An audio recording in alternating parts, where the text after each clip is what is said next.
Mr. Wint and Mr. Kidd are fictional characters in the James Bond novel and film Diamonds Are Forever. In the novel, Wint and Kidd are members of the Spangled Mob.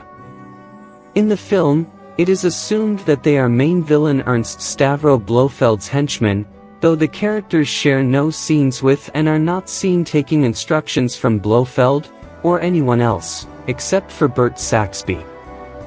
One of their trademarks is trading quips after killing their targets. They also do so after a failed attempt to kill Bond. In the film, Wint is played by Bruce Glover and Kidd by jazz musician Putter Smith in a rare acting role.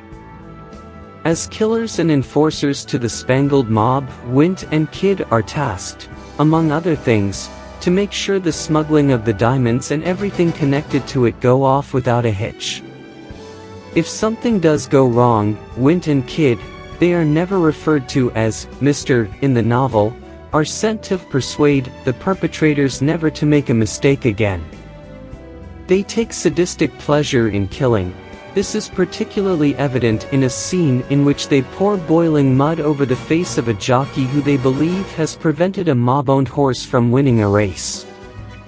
From London to New York City, it is their job to tail whoever is smuggling the diamonds internationally to ensure that the smuggler does not get any ideas about going into business for himself.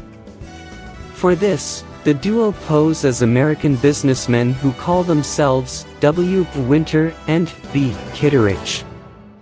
Although they are both hardened assassins, Wint is pathologically afraid of traveling. When he must do so, he wears an identifying name tag and a sticker that says, "My blood group is F." He also has to be paid a special bonus by his employers.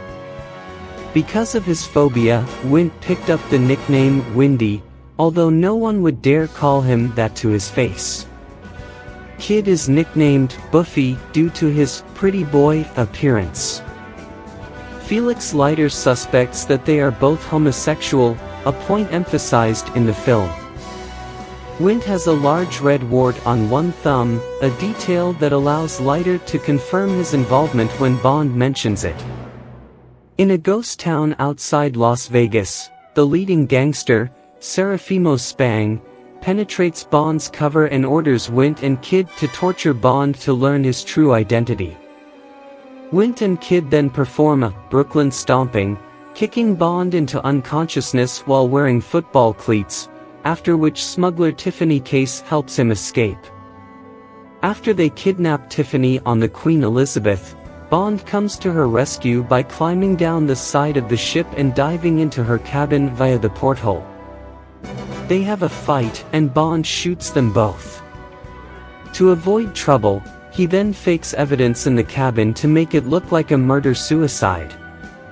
After the killings, Bond considers his relationship with Tiffany and wonders if it will last forever. But he notices the dead eyes of the assassins staring at him.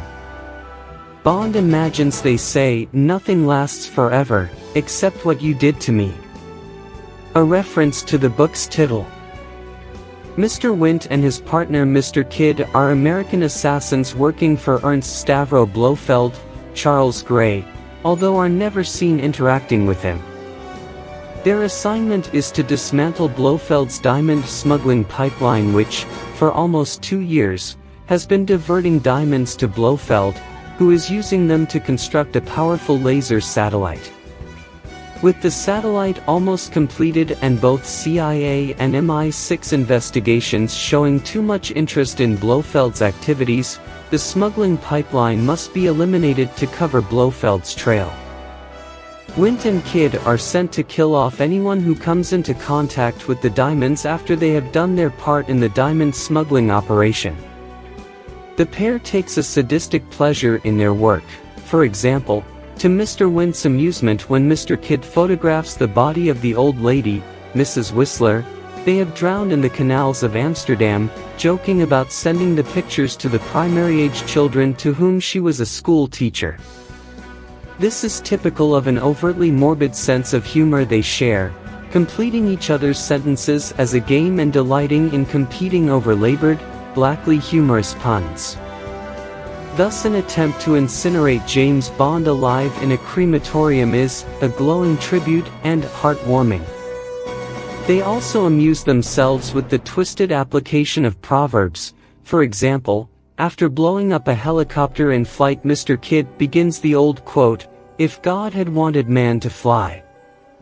To which Mr. Wint concludes, "He would have given him wings, Mr. Kidd," and Mr. Wint saying, "If at first you don't succeed, Mr. Kidd," followed by Mr. Kidd's reply, Try again, Mr. Wint."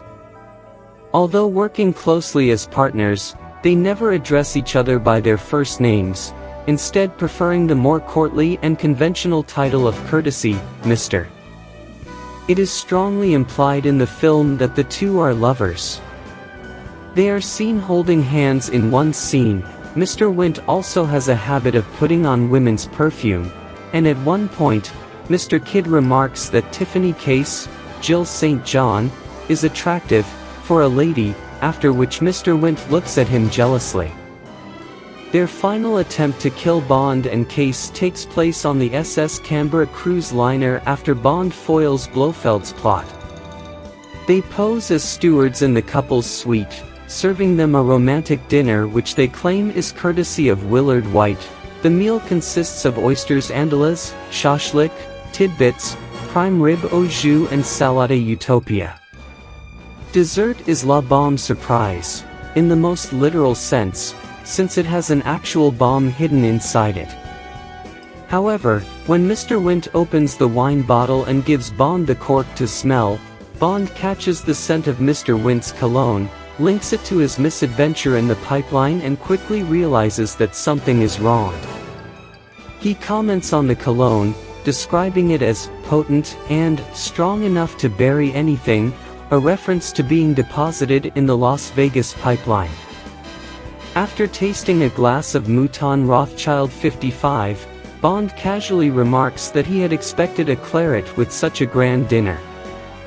When Mr. Wint replies that the ship's cellars are poorly stocked with clarets, Bond exposes the henchman's ignorance, replying that Mouton Rothschild in fact is a claret, before remarking, "I've smelt that aftershave before, and both times I've smelt a rat."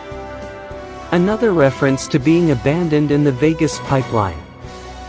Realizing Bond is onto them, the pair drop the charade and attack him.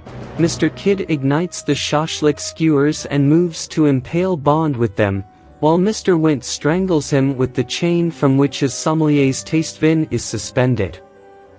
During the struggle, Bond first neutralizes Mr. Kidd by splashing Courvoisier on him and the flaming skewers, setting the assassin on fire. Within seconds, Mr. Kidd is engulfed in flames, and in desperation he jumps overboard into the ocean.